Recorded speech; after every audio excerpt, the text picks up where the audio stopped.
Welcome to Who Put This On, Season 5, Episode 10, where we watch Storage Wars, Season 1, Episode 15, and Season 12, Episode 29 or 26. Episode 16. Whatever garbage that was. I'm Chris Lorenz. I'm Brian. No singer. Going for 50. 50. Do I hear 50? It's Max. 50. Did anyone get out the show description? I'm pulling up right now. All right. Well, if this is the first time you're watching or listening to us, we do a different reality show each week where we watch an episode or two and we go over how good or bad it is in great minutia detail. I probably would encourage you to watch the episodes, but sometimes I don't think you should. And this week, probably not the best to watch. I mean, if you got that Corona time, catch up with it. Oh, even not with the Corona time. We'll have to get into it. Before we start this off, I want every one of us to go around and give us your best I want a bid sound. All right. Brian, you got this? Yep. Noah, you got this? This is poor for podcasting. It's great. But I liked the non-vocal registering of the bid where like they just did the eyebrow raise. Oh, so yours is an eyebrow raise? Yeah, I'm doing it. Okay. Not great. I was wondering why is this not good for the podcast? Max, you got? I got one. All right, go ahead. Wait, me? I start? No. I asked you, give me your bid sound. I was just going to sing the Grundy County Auction song. Do you guys know that song? No. No. It's this country song that, like, the chorus is like an auctioneer. It's funny. Well, I'll give my bid sound. Okay. Oh, yeah. Oh, you that's gotta what get you the mean by long- bid sounds? I thought you meant like the guy who's like, hey, 50, 50, 10. No, not the auctioneer, the bid sound. Oh, okay. Woo! There you go. You gotta have your own unique bid sound so they know who's bidding. Brian, you got the show description for us? This is the best I got for this. This is bad. As four professional buyers and their teams watch that as they scour repossessed storage units in search of hidden treasure. These seasoned veterans have found everything from coffins to the world's most valuable comic book collection, paying as little as $10 for items valued in the millions. That's Storage Wars on whatever the hell that was. So everything else, like I tried to find a show description. A&E's was like 3 paragraphs long, and I was not reading the Wikipedia entry. I think it was on A&E. It is, yeah, A&E. Yeah. So, yeah. This is a classic reality show we've never done. So it's like, garbage people like going out doing garbage things. I don't know. They're bidding on garbage, trying to sell garbage. Yeah, I was gonna say, are you saying like they're trashy people who are like trying to deal with trash? I'm not trying to say that. So we watched 2 episodes, one in season 1 and one in the latest season. We wanted to get a sample size of how the show has gone. We've only done that one other time. I think it's pretty fun to do. So It was definitely worth it this time, I'd say.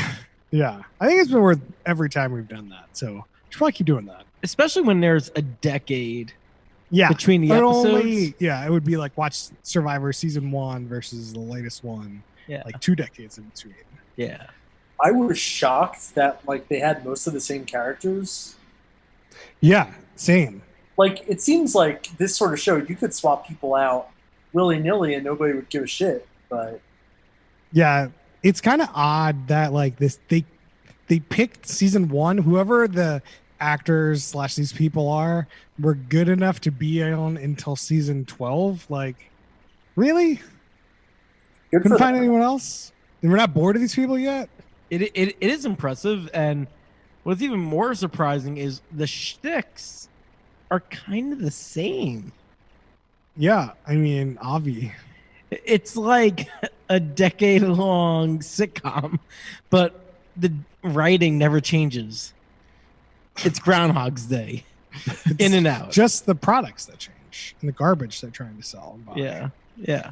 All right. So we watched 2 episodes. Each episode had like 3 or 4 rooms that they bid on. People won by paying money, and they made profit, maybe or maybe not, and that was it. We don't know if they made profit. They assess the We stuff in the storage unit. Yeah. That's very Yeah. true. Who knows how in the world they're going to get that money? One time they actually did go through the process of how it was sold, but Yeah, they would then auction off the stuff at the end of the episode. Or some lady kept talking about her store. yeah, some That's a- people had a store. Yeah, Kind of an American Pickers type situation where they just collect this junk, and how they make money off of it isn't really important. it's definitely more about the process, Noah. They like the people that are watching the show and like the show must not care how much these things are. Like they want to know relatively, Yeah. but like when something's worth like $100, like they don't like. They're just like okay, It- or, like That- $10. that's awesome. It reminded me of our first Hot Tub podcast where we did Antique Roadshow, where you'd get these assessments on different antiques. Yeah, And it's like, who's paying that for the blue horse of clay? no one. Nobody. People who are very bored. Yeah, so let's go over a little some of these minutia details. So we got Don Dotson is the auctioneer for both episodes, and he's professional. He's doing it. Got the whole. I heard you bet $600 there. Yeah. Yeah. I don't know if there's anything else to say about this guy. He's got like no personality. He's No. just there to do the bits. Yeah, that's why he like talks like that. That's all he's got. But he is like the de facto host of the show, though, right? Kind of. Like there is no real host of the show. Right. Yeah, Oh. he's just there to like get everybody a damn locker so then they can actually continue on with the real part of the episode. Yeah, I mean, yeah. Then there's also Laura Dotson was in the second episode, and she was like kind of helping show the lockers. So I don't know. She seemed almost like a car show lady to a point. What is a car show lady? You know, back in the 60s where like Ford would hire like models to show off their cars to make them look hotter. Going in the 90s. I mean, it was going on for a long time, but like I just wanted to like go back further. Can I tell you guys a fun little childhood anecdote? Sure. I went to the New York Auto Show every year with my dad and my grandpa. And one time we see this like concept car from Mercury, which is long since dead. And I told my dad that the lady looked like she needed to eat something. You know, it's funny. I used to go to that car show also. I don't know every year, but very frequently at the Jacob Javits Center. Yeah, dude, it was great. Yeah. Some fun fact on Dan Dotson. He seems like a nice guy, but shit, he does not age well. He's 57. Oh, man. Yeah, What happened? I know. He definitely should not eat so many ribs, maybe. But yeah, and he runs a website which I love the name of. The website is a .net, storageauctions.net. Okay, is it And like what is on it? Geocities? Sorry. What's on it? That is next in the corner. But they on Wikipedia, it's an internet portal focusing on providing self-storage auction listings throughout the United States and Canada. All right, no one cares about this. We're gonna move on. We're gonna talk about Barry because he bought the first storage unit in the first episode for $840. Does anyone remember what Barry's nickname was? He was the Collector. Doom, doom, doom. What a dumb nickname. Everyone here is collecting. Yeah, there was a mogul, a young gun. I have them all. We'll go Yeah. over them when we get to them. No, They're not very not useless. everybody's supposed to be collecting. Like they're trying to sell this shit. Like they're trying to get rid of it. Well, so in this storage unit, he just like the only thing he gets out of it apparently is some sort of magazine that claims is the #1 of some garbage magazine or something. Like, the hot rod. Yeah. whatever. And it's like out of all that trash, this guy like didn't in the show. It didn't look like he spent a whole lot of time in this unit. He probably just like get a dumpster out here and just junk it. That's still what a lot of those guys do. Like you just gotta throw away most of this stuff, and then like some of it's like, it's okay. Yeah. It'd be interesting to see the operations they have, or if operations is even a grandiose title for what they're up to. But like, you'd imagine if you're trying to run one of these things, like you have your people going out bidding on the different lockers, right? Because obviously there's got to be a couple of these going on simultaneously. And then you have different people that can actually like assess all the junk, different people selling all the junk, different people like going through all the junk, right? Like, This is a really crazy operation. Like there's so much overhead. Like just try to simplify that to like 1 or 2 people. I mean, you can, but then you're missing on the other auctions, right? Like, Oh, that's true. Yeah. I just don't think there's enough of these being auctioned off. Like, at best, they're monthly. yeah, I don't know. Like, so on Don Dotson's website, it's actually it's like an eBay for storage lockers. I mean, there's a decent number, and it looks like there's maybe like 5 or 6 a day on his online site. Yeah, but that's just because it's got all of the storage auctions online ever. Yeah, for sure. It's definitely, this is across country, right? So you got Nebraska, Texas, Maryland. Yeah, it's like this would like almost preclude you having for in-person ones. Like Yeah. maybe if you get this much money in the online one than the in-person, like why go through all the effort? Right. You're just not getting that much money to begin with. Also, one of the things I thought of, like if you want to make like a quick buck, just get one of those storage units, shove all your junk in there, and then never pay it. And then like they'll just sell it on here and then And then you just buy it back. Yeah. No, really that's how you cool. lose money, Chris. It's like, no. It's I mean, this guy just buys junk. He lost $840. What the fuck? It was a hoarder, like just like hoarder shit. That's the gamble, Chris. That's the gamble. Yeah, it's just more high Yeah, stakes I feel gambling. like gambling like $20. Not Right. like $840. Well, things got I would have to imagine that it's paid off for him before. Totally. Yeah. I'm sure. I mean, it's like I have no interest in dealing with all this garbage. No interest. I don't want to sweep through it. I don't want to sell it. So like, forget it. This is not a job for me. no, but like also the prices have really changed. Like it went from like $800 to $1,000 to like $200-$300. $80. Yeah, like the prices are way more in line with what I thought. Yeah, that's later on. Let's Yeah, go over the next one. Brandy and Jared bought the second one in the first episode. Some sort of looked like a garbage locker as well. They bought it for $1,050. Are they the young gun? They're the let me check what their thing was. Sorry. They're the young guns, yes. Because they're young in this episode. Yeah. In episode 1, they definitely look like they're new on the street. Yeah. So in this storage unit, they found antiques that were worth like $3,000. So they made $2,000. good for them. Yeah. I mean, that's the most reasonable locker. It seemed like one of the more reasonable lockers, like, oh, in the back, they pull this thing up and it had like something semi-expensive in it or worth something. But like, I don't know. This might be a good time to get into like how fake the show kind of feels and Oh. seems. We got to talk about the difference of fakeness between season 1 and season 12. Yeah. Oh, yeah. I mean, season 1, half believable. Like, I believe it, kinda.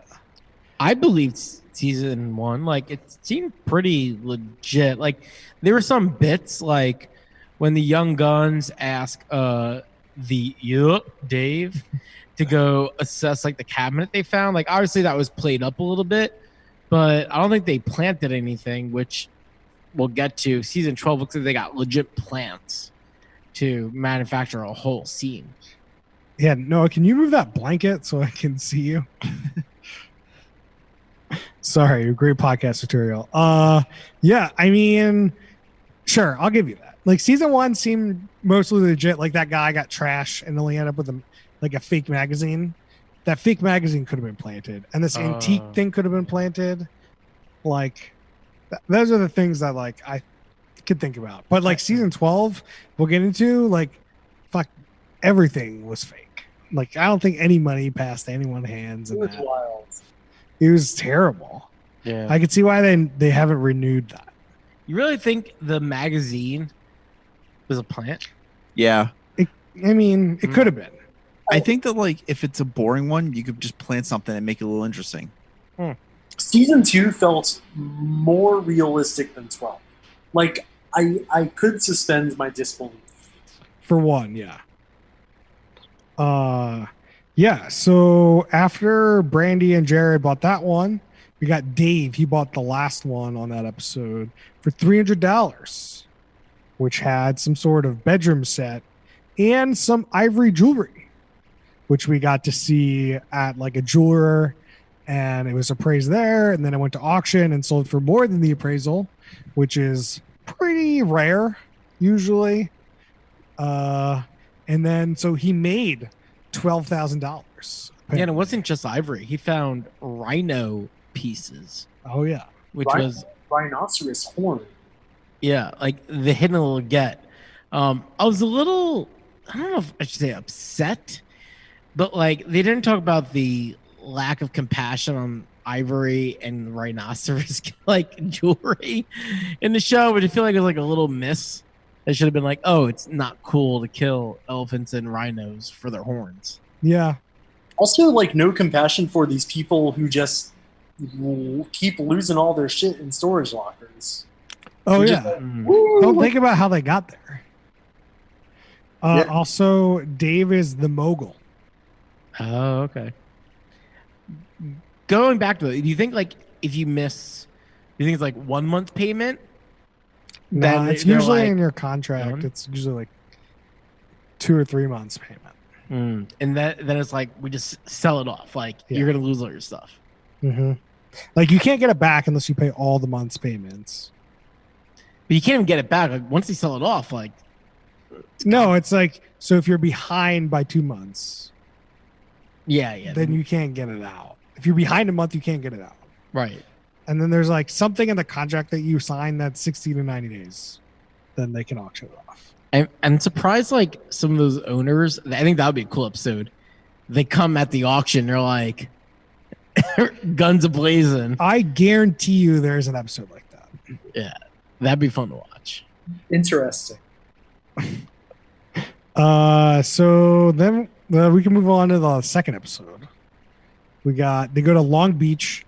They do some sort of bullshit charity thing. Like, I don't understand. I was kind of bored They already. did not explain any part of that. There was just like some things donated to charity in the storage unit, I guess.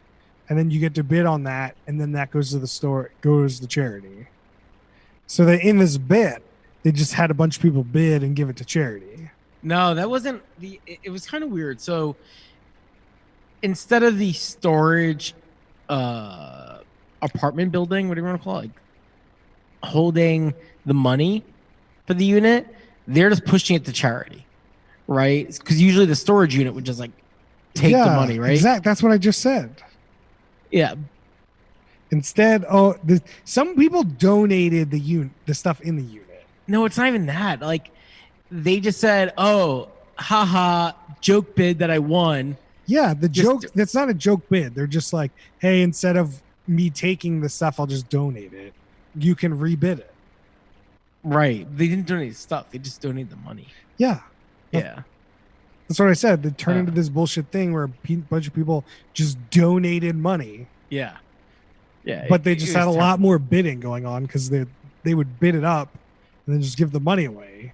they reset the bid to like $100. Yeah, it was so bad. Also, the second episode, the format was slightly different.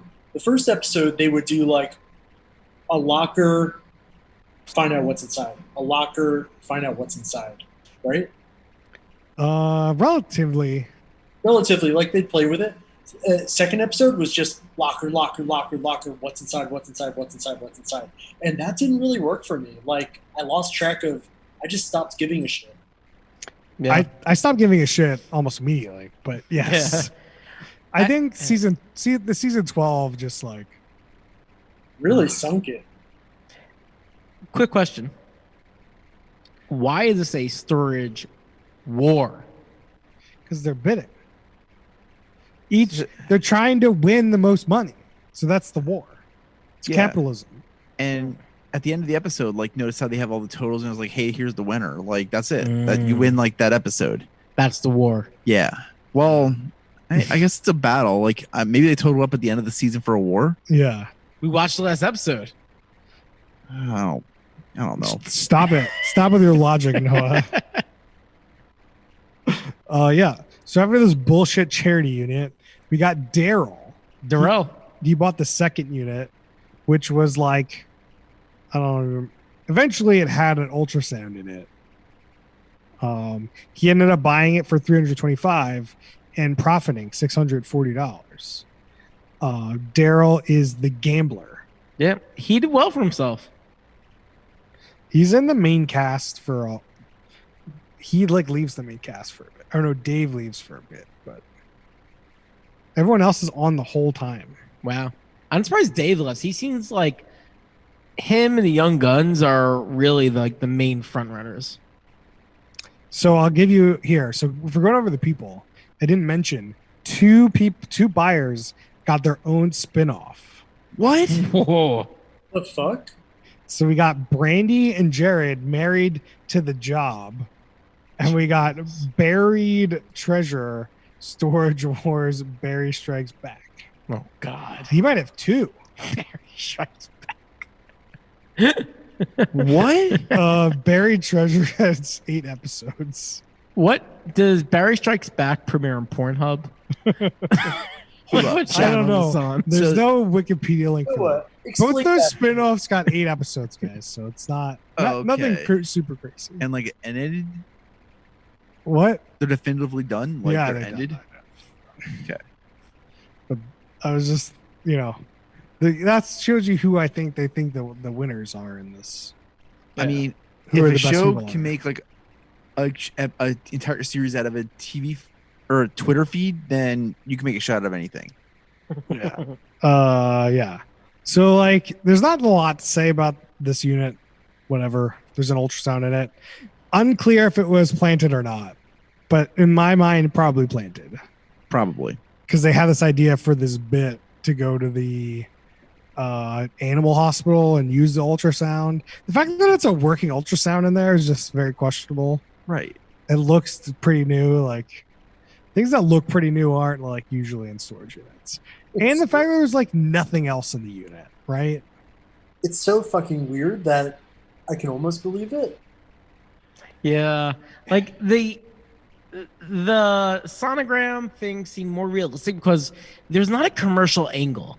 Like they showed the brand called HandScan, but it didn't seem like they're really trying to like pump it up compared to the drone that someone found in a different unit, which I know we'll get to, where they were marketing the shit out of that drone, where it felt like a placement. Well, let's just talk about this drone unit. Well, it was also a great introduction to Harrison, the Golden. Oh yeah, we should pour it out for Harrison. Usual Potter, but today he gets replaced by the dog named Harrison, who's the star of the episode. Oh yeah, we get to see his ultrasound. Get to see his liver. All right, let's get into this. Jared and Brandy won the last unit in the last episode for $3,700.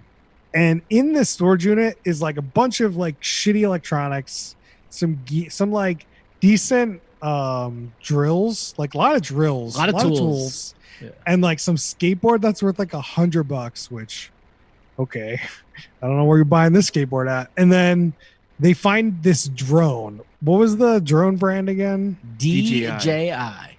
Yeah, and it's like some drone 4, and it's like, oh man, they spent so much time at the store. Like, it was such an obvious product placement. There's just like kills all 16 seasons, 12 seasons of this whole show. Yeah, it really sucks. Like, they find the drone and they go to the headquarters, it seems like, of DJI. Like, they're in a showroom and they get like a sales marketing guy to come out and do the hype man routine for this drone. It feels like a maybe okay infomercial if you're tuning in for that, but it really ruins all authenticity. It was terrible. I have a theory. What if DJI rents a storage locker, puts some shit in it, and then stops paying? No. Free advertising. It's not a guarantee it's going to be on Storage Wars. I mean, it's within like a 20-mile radius of downtown LA. Like, you get a couple plants, you know, like that's a clever little guerrilla marketing scheme. I don't think this is what happens. No, it's way cheaper to just pay A&E to be like, hey, you put this drone on the storage or the lockers, you know. I mean, is A&E even a channel anymore? They're probably taking like free cans of beans for sponsorship. All right, so then we get to this middle units here. Daryl and Dave buy like sister units.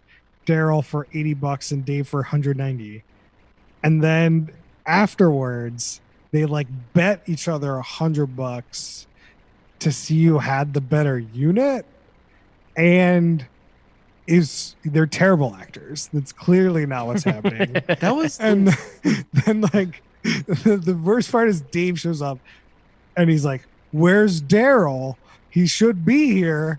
And then like literally 5 seconds later, Daryl comes and's like, got my $100. I have it out, dude. Where's your $100? Put it down. And it's just like, he was right behind you. Like, it's like not, it's just so hilariously bad.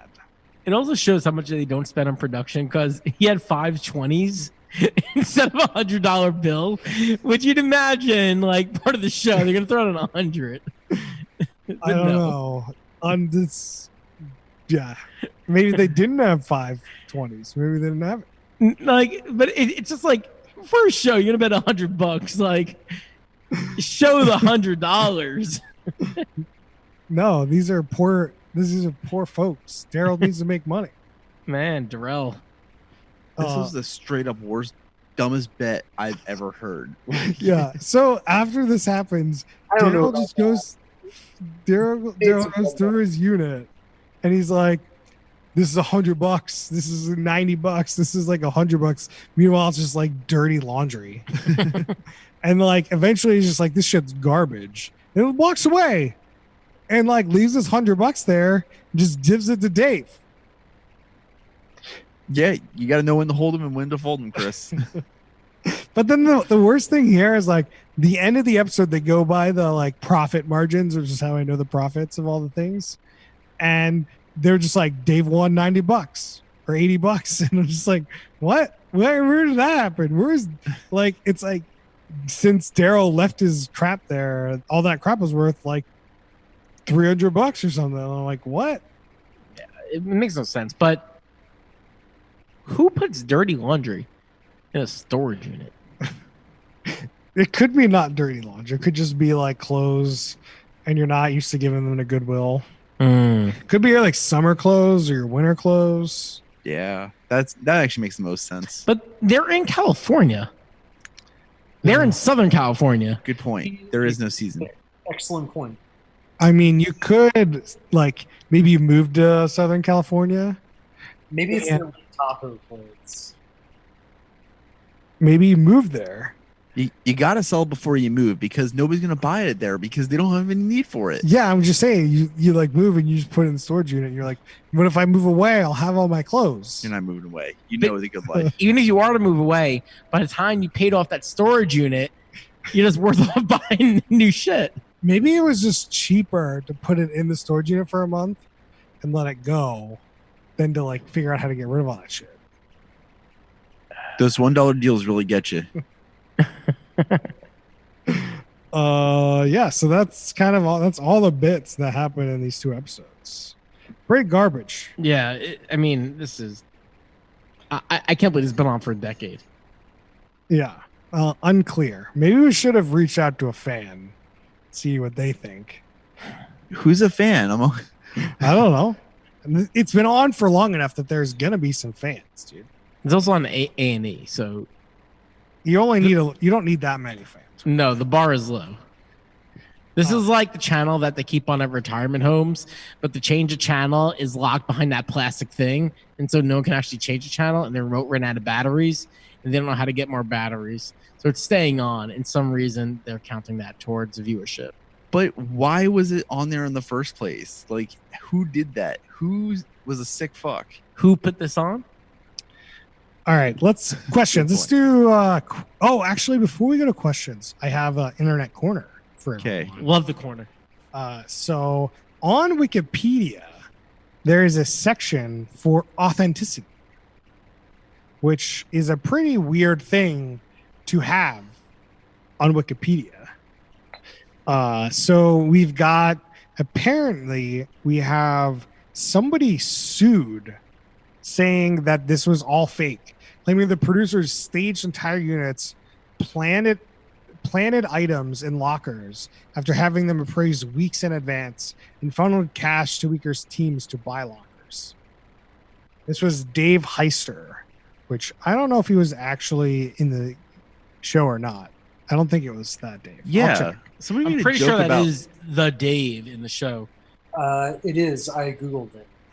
Yeah, Okay. and there was a mini joke where like somebody said, "Hey, that's like a Dave Heisman portrait," and it was a toilet seat. Oh, you're right. Is that your favorite minor minutia, I Brian? think so. Yeah, I'm sorry to skip ahead. So in 2013, the A&E denied the accusations, but in the lawsuit said that it was their First Amendment right to do this instead of actually coming up with the proper lawsuit. There's not a game. It is not intellectual, so it's not a game show. Was their whole argument, and it was A&E and Hester came to a settlement in 2014, and he returned to the show. So wait, because it's not intellectual, it's not a game Okay, show. let me read exactly what it is. Okay. January 2013, rather than deny the accusations, A&E responded by stating that its composition of the show is covered by the First Amendment and that Hester's claims do not apply. The network has said that Communications Act of 1934 is inapplicable to cable television, which did not exist in 1934, and that the format of Storage Wars involves no chance, intellectual knowledge, or intellectual skill, and so it's not a game show. Yeah, there's these definitions that come in where, like, when you're defining gambling or like a sport or competition, which it sounds like the language being used there, and it seems like they didn't want to go to court, so they decided outside of court. But to go to court, which would have judged if what they're doing on the show has some type of skill involved. But they're not denying the fact that they were helping teams and giving money and looking into things beforehand. Well, no, I mean, they just said That's they're the not going to point. go to court. Well, no, by what you read, it sounded more of like, is this a game of skill? Yeah, but the accusation is that you're rigging it for other people by doing these things, and their response is, it doesn't matter that we're rigging the things because we can rig the things if we want to. Yeah, Whether they're rigging them or not, they did not admit to. right. But- They just took it outside. They just said that, hey, we can rig it if we want to. You know what? It's probably where "Cash Me Outside" probably came from. I don't understand. Cash Me Outside. How about that? Yeah, it's a meme from like 2016 or so. Actually comes from like a Jerry Springer type show with some like trashy girl says like You "Cash don't- me outside." How about that? You know. You don't need to go into it, but it's very good. All right. So let's go to questions. Let's do favorite minor minutia since we got Brian's. Yeah, David Hester toilet seat portrait. I like mine. They were going in and they found some sort of novelty license plate where it was like, if the van is a rockin', don't come and knockin'. Yep. Just some garbage. Max, you got one? No. No, do you have one? All right. Who is the worst human being in this? I have one. I don't think he's actually the worst, but he just makes me feel very anxious, which is Don Dotson with his auctioneering. One, two, three now. It is so unnecessary. That's just For how the- auctions are done, dude. I know that is a thing. It just seems over the top and unnecessary. You could be like $200. Does anybody want to bid $250? No, it's too slow. I don't think it is. He's just filling in that vocal silence with. He's literally doing. You don't Between. need to do that to our audience. He's not saying anything. No, he's just getting in their heads. It's just like, oh man, this is moving fast. I gotta bid Well, up. so like the reason they usually do that is because they're usually auctioning off a ton of shit. Like it doesn't make a lot of sense here because you can go all day. But why, even when you're, I actually do not understand the intent of the hype in unless it's pure, like Brian's saying, it's a sales tactic to make people feel antsy and jumpy to just be like, oh my God, I got to do it. I don't know. I'm sure there's some YouTube video or some book you can read and find out. I have no idea. Into the corner I go. Yeah. I don't know if there is a worse human being in this show. Like, I feel like the producers and whoever is like faking the show is the worst person in the show. But since they're not in the show, I have an entrance. I think Sure. it's us for watching this show. Or the person who bought that ivory. Brian. Yeah, so I forgot about the ivory purchaser. But also, like, I was gonna say that everybody is terrible on that show except for Don Dotson, the auctioneer. Because he's just trying to take money from these like assholes. I mean, you don't know why people are like down on their luck, can't pay their storage unit. You're taking stuff from people. Yeah, no, that's what I'm saying. No, like, And that Don Dotson is the one taking the stuff. yeah, you're right. Well, I mean, he's Yeah, just like well, he's that- more closer to the people taking the stuff than anyone. See, that was my main thing is that like, hey, like, it's not right to like really just take all their stuff like that. And then I was trying to gauge like who's the worst part of this, and yeah, everybody's bad. Yeah. I don't think there's a clear winner on that one. But all right, let's move on. Oh, wait. I did some real quick cornering and I feel like I have a really good answer. I So, hope you're ready for all the emails that come in. Oh, please give me the emails. It's jeff@amazon.com.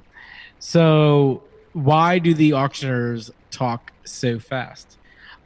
It's ultimately try to get people to bid. What they're doing, it's ultimately like kind of hypnotize the people that are bidding. So they very intentionally use rhythmic tones, and the filler words they use are like, "Want to bet $1? Who wants to bet?"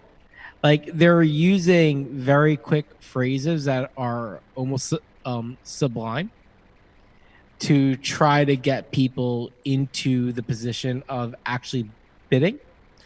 Additionally, they try to create a presence of like call and response such that they're trying to prime the people that are being hypnotized of, oh, the trigger word, I'm going to go bid. So it is definitely about deception and manipulating your audience to get the highest bid. Sounds like a typical mobile game of today. Yep. All Gotta right. get them coins. On that note, what is the most baffling, cringeworthy moment on this show? I feel the most baffling, cringeworthy moment we talked about already, which was the Dave and Daryl like competition scene where they're competing over the sister storage units. It's terrible. It's baffling. Like what world? For me, it's not a baffling moment, but cringeworthy is the infomercial for DJI drones. I wanted to curl up into a ball. Brian, you got one? So season 1 was a little bit cringy because there was like one of the people was just constantly trashing on like all the places. I don't think you really needed to do that. It was just like, why do you need to burn everybody else is not here? Like, I don't know. Max, you got one? Nothing specific. Really. Kind of just all of it. Okay. So I'm gonna bring back one from back in the day, guys. Give me a drinking rule. I'll start out with one. Every time a storage unit is completed bid, take a sip. ooh, like what if every time the bid increases, you take a sip? Yeah. Every time there's a bid accepted, you sip it. Oh, I thought they meant the end. Yeah, I thought the same thing as Brian. Yeah. Oh, no. Every time the bid. I feel like you'd be pretty drunk at the end of this, just with that one alone. Yeah, that's game over. Maybe like I could change it to like maybe like every $100. Although it only really applies like the first season. No, that's you give your own. Okay, fine. I'm going with every time they find a quote unquote antique, Take a sip. take a big sip. Big sip. Yeah. Sip and a half. Yeah. Max, you got one? Every time you're disappointed, take a So am I just chugging, Max? yeah. Brian got one? No, I Maybe don't. we don't have to. We can, so this one I gotta explain a little bit. So a while ago on the internet there was this thing of like the reality show Family Tree. So like which show inspired the next show, and like what show inspired the show. So I figured let's who are the parents of this reality show? So like who are who's the daddy and the mommy to this reality show? And I think it's pretty clear that Pawn Stars is either before this. I think it's before this. It absolutely came before this. Yeah. So Pawn Stars is its clear inspiration. But I also think there's like traveling you see three things that are like, and you pick one, just could be related with the three things and like setting it up, but it's mostly Pawn Stars. Anyone else? I'm gonna say Porn Stars fucked Antique Roadshow, and Yeah. you come out with this. I gotta say though, Porn Stars. I know I say that very awkwardly. It's the New York accent. Is only 1 year older than Storage Wars, which makes me believe it's hard for it to be the parent, just due to like production schedules, marketing. You never know. A&E's like, they got that greatest show. We need it. And they do this. I believe And it's the same parent company because Porn Stars are History Channel. I'm fairly certain it's History and A&E. Yeah, it's all the one company. So it could be, but that's a super tight delivery. Look, we're just trying to have fun. I'm not trying to do all the research for this. So the first episode of Pawn Stars are July 19, 2009. First episode of Storage Wars is December 1st, 2010.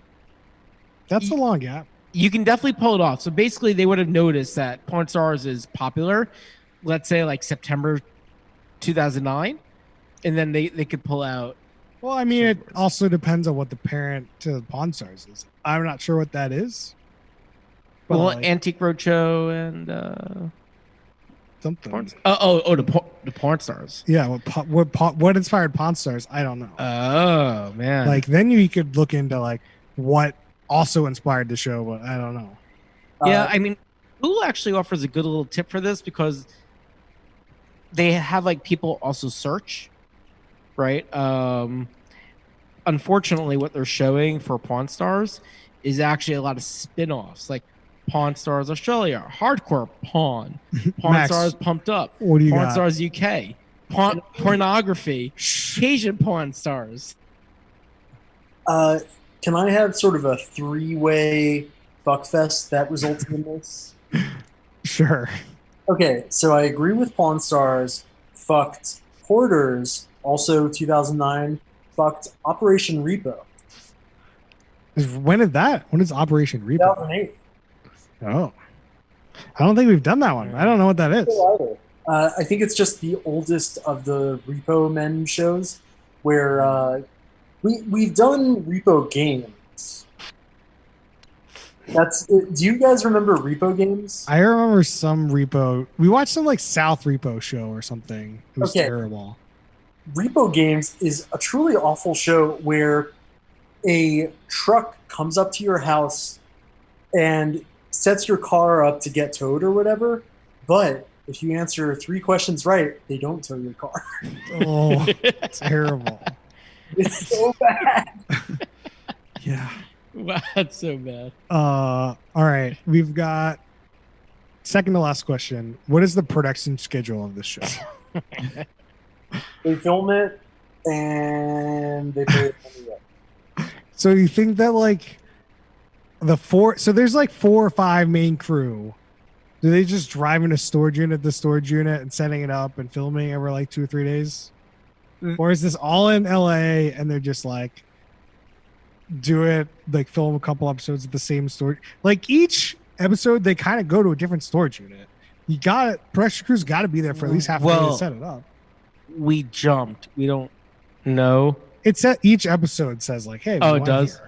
Okay. Like part of Okay. this is also like, ooh, they're in Alabama. I bet you there's some chewing gum or chewing tobacco in there. or Oh, something. they actually switched states? I thought it was just all Southern California. I actually don't know about that. Hmm. But I know they go to different storage units. Yeah, I'm guessing they do this quick and tidy. I think there's a lot more to it. I think you're filming like maybe like 2 or 3 episodes a week where you're traveling between different storage units. 'Cause you can't just like fake it. You can't say like, hey, I'm in like Northern California at this storage unit and you're really at some other storage unit. Like they fundamentally will look different. Yeah, no, I don't think they'll fake it, but it's just when you hire a camera crew, your sound people, your editors, like you need everything to happen as close as possible to once at a time, because it is a fairly linear process, at least for TV, right? This is a movie, so that's why I'm thinking as much as quick and tidy as possible. I don't know. Max, you got any opinions? I think they're doing like two setups per day. And I think that like they'll bring in like appraisers and stuff like on another day, like just bang it all out. Yeah, it looks like they're mostly in California. Looking through the list. Yeah, like the side bits definitely add a lot to the production schedule. Yeah, the side Yeah. bits for sure. And that's Well, what it's you get just from like- Pawn Stars. Also, like setting up lighting and shots for like some of those, especially the side bits. Yeah. The side bits are super expensive relative to the rest of the show. I mean, obviously. All right. Yeah, they're all in California, but each one is a different place in California. Each day or each episode. Each episode. Yeah. Interesting. Okay. All right, let's get to ratings. I don't think it'll be a big surprise for anyone, but this is bottom third. Like, I would give season 1 episode whatever, like a meh. Like, it kept my attention a little bit, but I also didn't really give a fuck. But then season 12 was just terrible. Like everything about it, like the acting, the set, like you've broken reality. So like, why do I care that they didn't spend this money for this garbage? Like, whatever. And I don't really see any redempting nature of this show at all. Like, it's just nothing. No, what do you got for me? I'm waffling. You see the potential of the show, but then you see where it ended up. And I think because we have the foresight of the future, we got to go with the bottom. But I'm putting it at the top of the bottom because we know what it was. It's just stayed too long and it's worn out its welcome.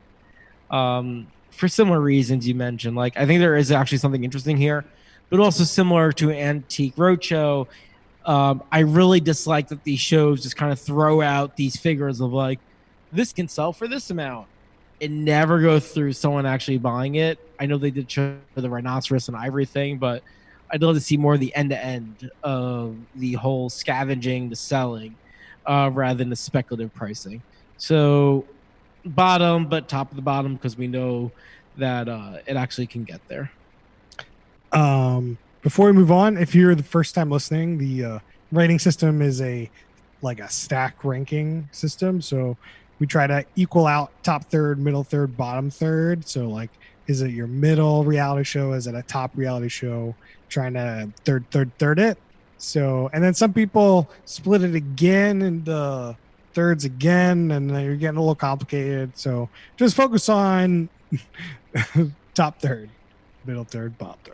Complicated as a 1 out of 9 scale, Yeah. When you get in stack ranking, it's already a little complicated. Then we're gonna stack rank. Like, Brian, give me your rating.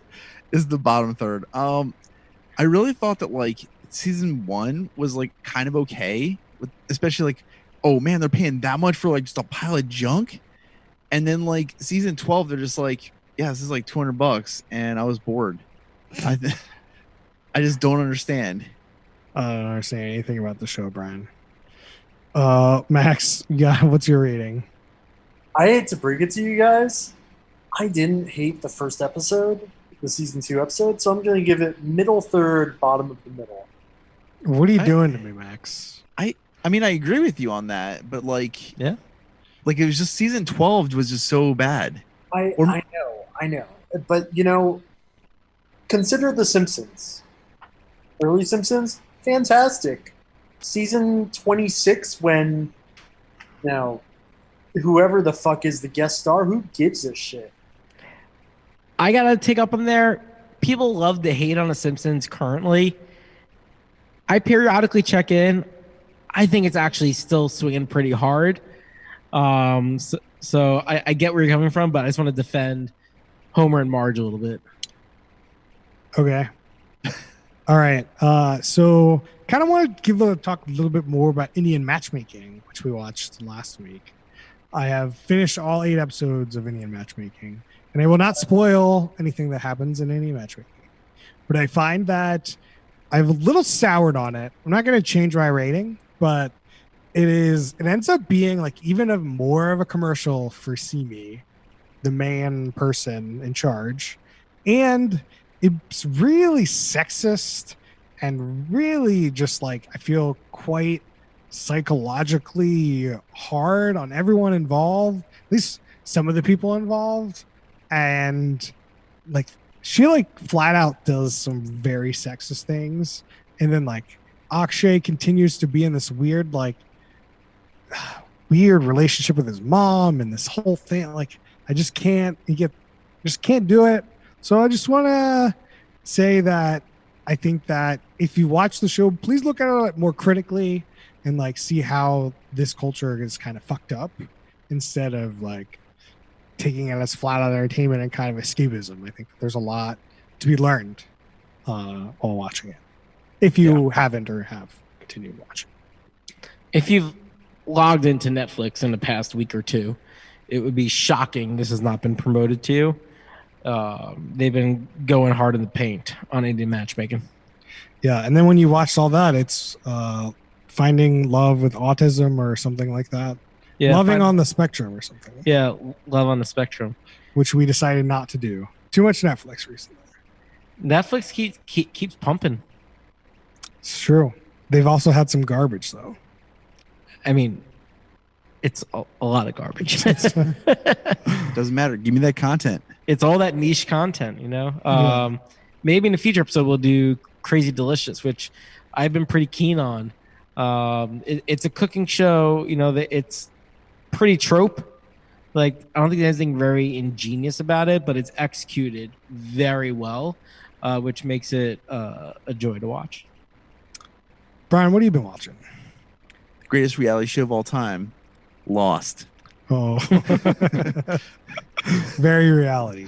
No, I've been like continuing rewatching that, and then also watching The Last Dance, which has been amazing. So good. It's like the best documentary. Dude, like it's so gripping, and then like I'm still kind of surprised that it has 10 episodes. Like, what the hell? I thought the first like 5 were better than the last 5, but overall, very good. Yeah. I stopped on episode 2.